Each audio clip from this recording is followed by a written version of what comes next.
반갑습니다. 오늘도 미나의 토토 맛집을 찾아주셔서 정말 감사드립니다. 구독과 좋아요는 저에게 큰 힘이 됩니다. EPL 첫 번째 경기는 사우샘프턴 대 브렌트퍼드입니다. 사우샘프턴은 현재 리그 최하위인 20위에 머물며 이번 시즌 유독 힘든 시간을 보내고 있어요. 19경기 동안 단 1승에 그치며 팬들의 기대를 채우지 못하고 있죠.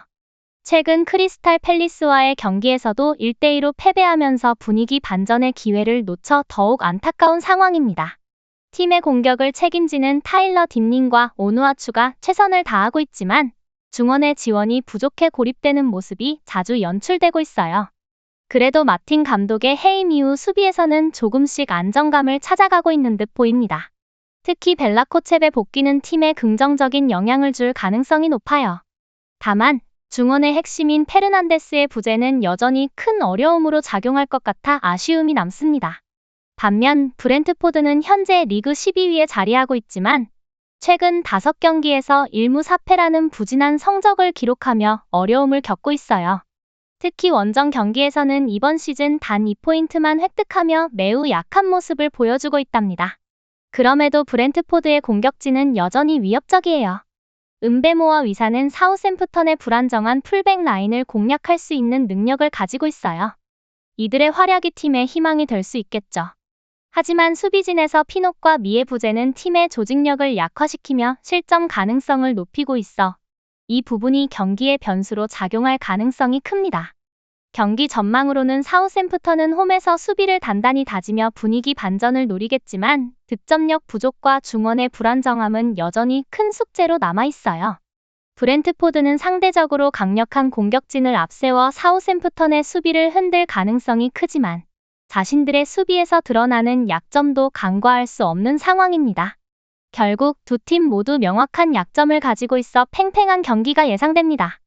큰 득점보다는 저득점 양상이 될 가능성이 높으며 결과는 무승부 또는 근소한 점수차로 결정될 것 같아요. 두 번째 경기는 맨시티 대 웨스트햄입니다. 맨체스터 시티는 현재 리그 6위에 자리한 맨체스터 시티는 최근 5경기에서 2승 1무 2패로 기복 있는 모습을 보여주었지만 직전 레스터 시티전에서 2대0 승리를 거두며 분위기 반등의 기미를 보이고 있어요. 팀의 핵심 공격수인 홀란드는 여전히 득점력을 유지하며 팀의 중심 역할을 톡톡히 해내고 있습니다. 특히 새롭게 합류한 사비뉴의 활약은 공격 전개에 창의성을 더하며 팀의 신선한 활력을 불어넣고 있어요. 다만 수비에서는 디아스의 부재로 인해 안정감이 다소 떨어진 상황이지만 홈에서의 강력한 경기력은 여전히 유효합니다. 이런 점을 고려할 때 웨스트햄을 상대로 경기를 주도하며 우위를 점할 가능성이 높아 보여요. 웨스트햄은 리그 13위로 최근 리버풀전에서 0대5 대패를 당하며 수비 약점이 적나라하게 드러난 상태입니다. 공격에서는 보웬의 부재로 창의성과 효율성이 저하되었지만 필크루그와 쿠두스가 반격의 핵심적인 역할을 맡으며 팀을 이끌고 있어요. 중원에서는 소우책과 로드리게스가 중심축 역할을 하고 있지만 수비 조직력의 느림은 맨체스터 시티의 빠른 전개와 강력한 공격을 막아내기엔 큰 약점으로 작용할 가능성이 큽니다. 맨체스터 시티는 홈 경기의 강점을 살려 웨스트햄을 상대로 주도권을 잡으며 경기를 이끌 가능성이 커요. 웨스트햄의 수비 약점이 노출될 확률이 높아 보이며 맨체스터 시티가 이를 적극적으로 공략할 것으로 예상됩니다. 다만 맨체스터 시티 역시 최근 득점력에서 기복이 있는 모습을 보였기 때문에 대량 득점보다는 안정적인 경기 운영을 바탕으로 점수차를 벌릴 가능성이 커요. 예상 스코어로는 맨체스터 시티 2대0 승리로 홈에서 강한 모습을 바탕으로 승리를 가져갈 가능성이 높고 또는 맨체스터 시티 2대1 승리로 웨스트햄이 한 골 정도는 만회할 여지가 있습니다. 세 번째 경기는 팰리스 대 첼시입니다. 팰리스는 현재 리그 15위에 머물며 최근 5경기에서 2승 1무 2패를 기록하며 기복 있는 모습을 보여주고 있어요. 직전 사우샘프턴전에서 2대1로 승리하며 분위기를 다잡는 데 성공했지만 여전히 해결해야 할 숙제들이 남아있답니다. 사르와 마테타는 공격에서 돋보이는 활약을 펼치며 팀의 활기를 불어넣고 있어요. 중원의 휴즈와 레르마도 안정감을 제공하며 팀의 중심을 잡아주고 있고 게이의 복귀는 수비에 긍정적인 영향을 줄 것으로 기대됩니다. 하지만 홈에서의 경기력이 들쭉날쭉하고 강한 압박에 효과적으로 대응하지 못하는 점은 여전히 큰 약점으로 작용할 가능성이 큽니다. 첼시는 현재 리그 4위로 팰리스보다 훨씬 높은 위치에 있지만 최근 5경기에서는 팰리스와 마찬가지로 2승 1무 2패를 기록하며 기복을 보이고 있어요. 공격에서는 잭슨과 네토의 복귀가 반가운 소식이에요. 이들의 복귀로 첼시의 전술적 다양성과 득점력이 한층 강화될 가능성이 높아 보입니다. 중원에서는 페르난데스와 카이세도가 안정적인 경기 운영을 지원하며 수비에서는 코릴과 쿠쿠렐라가 측면에서 중요한 역할을 맡고 있어요. 다만 첼시는 원정 경기에서 득점력이 다소 부족한 모습을 보이며 약점을 드러내기도 했어요. 그럼에도 팰리스와의 상대 전적에서 심리적으로 우위를 점하고 있어 이번 경기에서도 긍정적인 결과를 기대할 수 있습니다. 경기 전망으로 첼시는 전반적인 전력에서 팰리스를 상회하고 특히 공격진 복귀로 인해 전방에서 더 많은 찬스를 만들어낼 가능성이 커요. 팰리스는 홈에서의 불안정한 경기력을 개선해야 하겠지만 첼시의 강한 압박과 전방 공격을 효과적으로 막아내기는 쉽지 않아 보입니다. 예상 스코어로는 첼시 1대0 승리 또는 2대0으로 승리로 저득점 경기 양상에서 첼시가 승리를 가져갈 가능성이 높습니다. 네 번째 경기는 빌라 대 레스터입니다. 아스톤 빌라는 현재 리그 9위로 중상위권에 자리하며 홈에서는 특히 강한 모습을 보여주고 있습니다. 최근 5경기에서 2승 1무 2패로 기복은 있지만 홈에서는 9경기 연속 무패를 기록하며 안정감을 유지하고 있어요. 공격에서는 올리 와킨스가 팀의 중심 역할을 톡톡히 해내고 있습니다.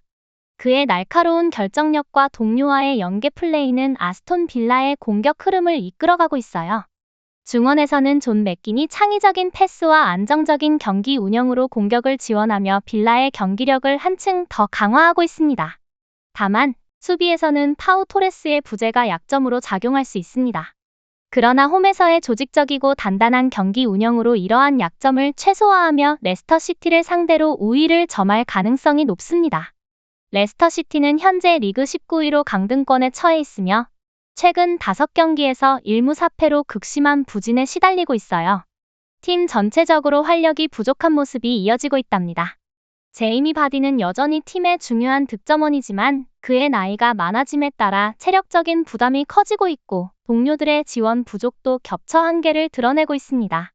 수비에서는 헤르만센, 페레이라, 은디디의 부상 공백으로 인해 조직력이 약화되어 있으며 골키퍼 스톨라치크는 경험 부족을 드러내며 불안한 모습을 보이고 있어요. 게다가 원정 경기에서는 경기력이 더 떨어져 아스톤 빌라의 강력한 홈 경기력을 견뎌내기 어려울 가능성이 큽니다. 경기 전망으로 아스톤 빌라는 홈에서의 강점을 바탕으로 경기를 주도하며 레스터의 수비 약점을 효과적으로 공략할 가능성이 커요. 레스터는 강등권 탈출을 위해 반격을 시도하겠지만 조직력과 경기력이 뒷받침되지 않아 어려운 경기가 될 전망입니다. 예상 스코어로는 빌라 2대0 또는 3대0으로 승리를 가져갈 가능성이 높습니다. 5번째 경기는 본머스 대 에버턴입니다. 본머스는 현재 리그 7위로 중위권에 자리하고 있으며 최근 풀럼과의 경기에서 2-2 무승부를 기록하며 꾸준히 승점을 쌓아가고 있어요. 에바니우송의 활약과 케파의 선방은 팀의 든든한 강점으로 작용하고 있지만 수비 집중력의 부재로 인해 실점이 잦은 편이에요. 이번 경기에서도 4-2-3-1 포메이션을 통해 안정적인 중원 플레이와 균형 잡힌 공격을 시도할 가능성이 높지만 세네시와 스미스의 부재로 인해 수비진에는 다소 공백이 생길 것으로 보입니다. 이러한 결장 변수는 팀 전체적인 안정성에 아쉬움을 남길 수 있을 것 같아요. 에버턴은 현재 리그 16위로 강등권 근처에 머물러 있으며 최근 노팅엄 포레스트와의 경기에서 0-2로 패하며 상승세가 잠시 주춤한 상태예요. 그래도 이전 경기들에서는 단단한 수비력을 보여주며 팀의 경기 운영에 희망적인 부분을 남겼습니다. 공격에서는 캘버트 루인이 여전히 핵심 역할을 맡고 있지만 결정력 부족이 팀의 큰 과제로 남아있어요. 4-3-3 포메이션을 통해 중원의 압박을 강화할 가능성이 크며 망갈라와 게의 활발한 활동량이 경기 운영에서 중요한 역할을 할 것으로 보입니다. 하지만 맥닐과 가너의 부재는 공격 전개에 부정적인 영향을 미칠 수 있어요. 경기 전망으로 두 팀 모두 공격에서의 결정력 부족과 수비적인 경기 운영이 예상되며 팽팽한 공방전 속에서 득점 기회는 제한적일 가능성이 높아 보여요. 본머스는 홈 이점을 살리며 공격적인 운영을 시도하겠지만 수비진의 주요 선수들이 빠진 공백으로 인해 에버턴의 반격을 완전히 막아내기에는 어려움이 있을 것으로 보입니다. 반면 에버턴은 단단한 수비력을 바탕으로 실점을 최소화하면서 승점 확보를 노리겠지만 낮은 공격 생산성으로 인해 본머스의 골문을 열기 쉽지 않을 전망이에요. 예상 스코어로는 무승부 또는 1대0으로 본머스가 승리를 가져갈 가능성이 높습니다. 영상이 유익하셨다면 구독과 좋아요로 응원해주시면 정말 감사하겠습니다. 더 다양한 경기의 세부 분석과 결과가 궁금하시다면 아래 댓글을 꼭 확인해주세요. 오늘도 소중한 시간 내어 영상을 시청해주셔서 감사드리며 행복한 하루 되시길 바랍니다.